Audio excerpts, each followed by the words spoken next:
good to be back in South Carolina. And how proud are we of Robert? Can we hear it for Robert? You know, when I see our young leaders like Robert, I know everything's going to be all right. Everything's going to be all right. Well, it's so good to see everyone. And Mayor Knox White, thank you for your leadership.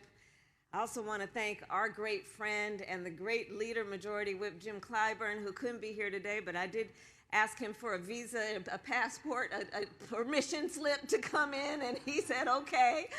And you know, he works tirelessly, of course, for South Carolina and for our nation.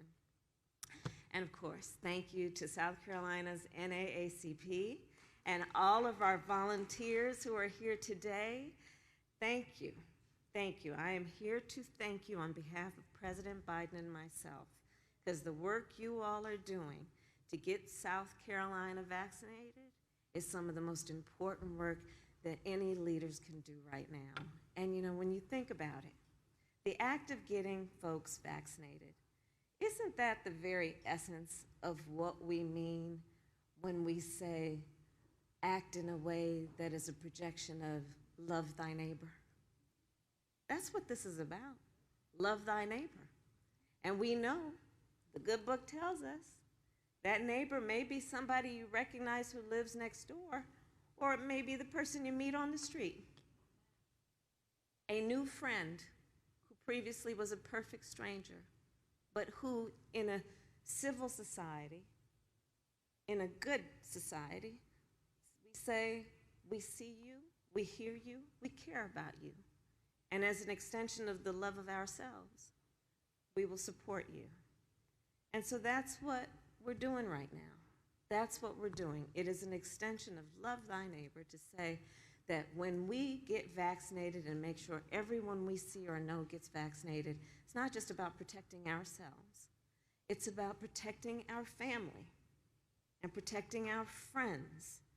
And we are protecting those who we may never meet by doing this advocacy work and this organizing work. So to all those who are vaccinated, let me start by saying thank you. Thank you, thank you. And we know there are a whole lot of folks out there who still aren't vaccinated, and there are reasons for that. Access is a reason. Can people actually get to the place? No paid time off is a reason. If people have to make the choice between feeding their children and paying the rent and getting vaccinated, well, we know the choice they're likely to make. Some of the other reasons, childcare is a reason. If you got to take care of your children, where are they going to go? What are you going to do for the time it takes to go and get vaccinated? Transportation is a reason. And so is information or the lack thereof in terms of why some people haven't yet been vaccinated. And I know the volunteers here have heard many of these points from the people in your communities and the people you've been interacting with. From day one, our administration, together with partners around the country, have been working to address those barriers that stand in the way of folks getting vaccinated. And during our We Can Do This month of action, we are making a big push to make sure people know what's available to help them out, to help them get by. So on the issue of access, there are pharmacies across the country that are keeping their doors open for 24 hours on Fridays in June. 24 hours for Fridays in June. So that means even if you work nights, even if you work 2 shifts, you should still be able to get vaccinated at a time that works with your work schedule. And in the event you do not have that ability, and in the event that you might have to miss work to get the vaccine, well, there are employers across the country who are offering paid time off for their employees to get vaccinated. And I'm talking about, for example, Dollar General, Best Buy, Starbucks, companies that operate right here in South Carolina. Another barrier to getting vaccinated, like we talked about, is childcare. So some people who get the shots, for example, and then need a day to recover from the shot, also need help taking care of their children. So we're dealing with that. We have partnered with the YMCA, with KinderCare, with the Learning Care Group and Bright Horizons to provide free childcare for vaccinations and recovery. And then we talked about the issue of transportation. Well, we know plenty of folks who don't have a car, and that there may not be a bus that goes by their house in a convenient way, or any kind of public transportation. So how can we expect them to get to the vaccination site? We got to see people. We got to understand the condition in which people live. So for that reason, on the issue of transportation, now Uber and Lyft are giving free rides to and from the vaccination site. So we're addressing the transportation issue. We are addressing the child care issue. We are addressing the issue of paid time off and access. And the only thing that is left is making sure people have the correct information. The correct information, and not misinformation. So I see a lot of folks here nodding at that point, because we know this is a big issue. And I know there are folks out there who aren't saying they won't get the vaccine. What they're saying is they're just not sure. And a lot of that has to do with the misinformation, or maybe the lack of correct information. And so people may question the safety and the efficacy of the vaccine. They may have heard things that aren't quite true. So let's speak directly to these issues right now. These vaccines were developed over a decade of research. I know it seemed like it happened overnight, but it didn't. Over a decade of hard work and research went into the creation of the vaccine. And all of you know that one of the people responsible for the creation of a vaccine is Dr. Kizzy Corbett, an African-American scientist, woman, who helped design a vaccine that is saving people's lives. The vaccines have gone through FDA clinical trials. Why do we do that? To do tests to ensure that they are safe to use. And the FDA has said they are safe to use. They went through the trials and they passed. So the vaccines, let me say it again, are safe. They are safe. And they are free.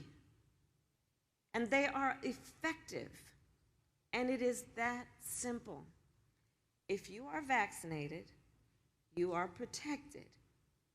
If your community is vaccinated, COVID rates in your community will go down.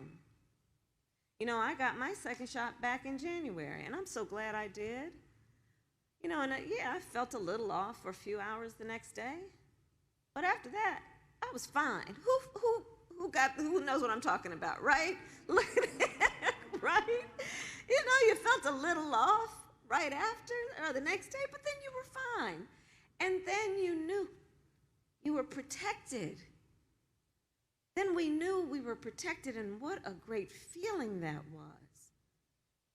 To know that you took the power in your own hands to take care of yourself and your health and your family's health.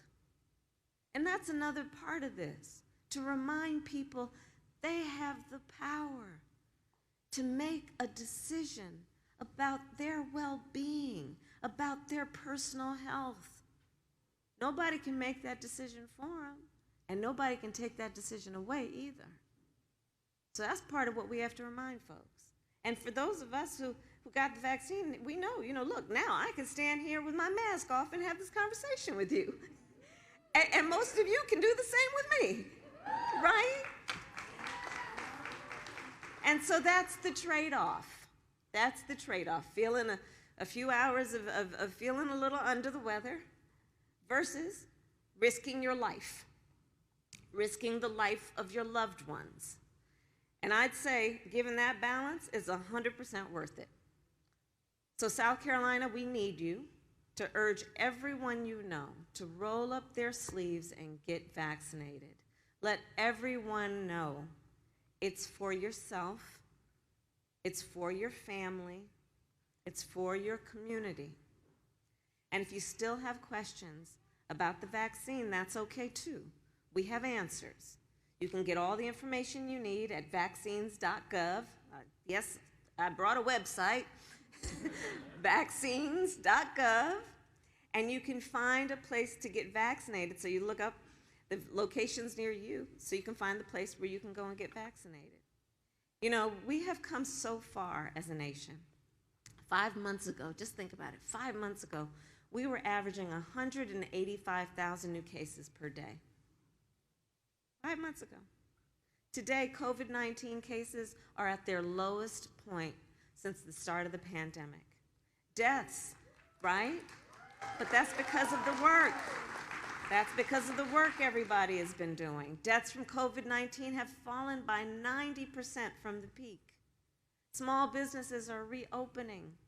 Students are back at school in person. Grandparents are hugging their grandbabies again. All because 64% of American adults have received at least one dose of the vaccines. It is truly remarkable. Let's just pause for a moment to think about this statement about who we are. This thing was raging. And because of the leadership of the leaders in this room and so many others, we actually were able to change the course of this thing. Remember how we all felt a year ago? And look at where we are now. It shows the power of not only science and the ingenuity that went into the vaccine, it shows the power of the human spirit to say, we can beat this. We're not going to let this get the best of us. We will handle this, and we will get through this. And the most important word there is we. Not just I, we together will get through this. And when the American people come together, we can do anything. President Joe Biden and I believe this with all our heart. We know what the American people are capable of. After all, in this country, when we shoot for the moon, we plant our flag on it. That's who we are. That's who we are.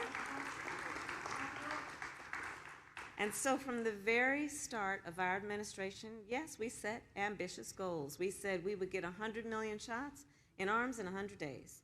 We passed that goal on day 58. Then we said we would get 200 million shots in arms in 100 days. Well, we passed that goal on day 92.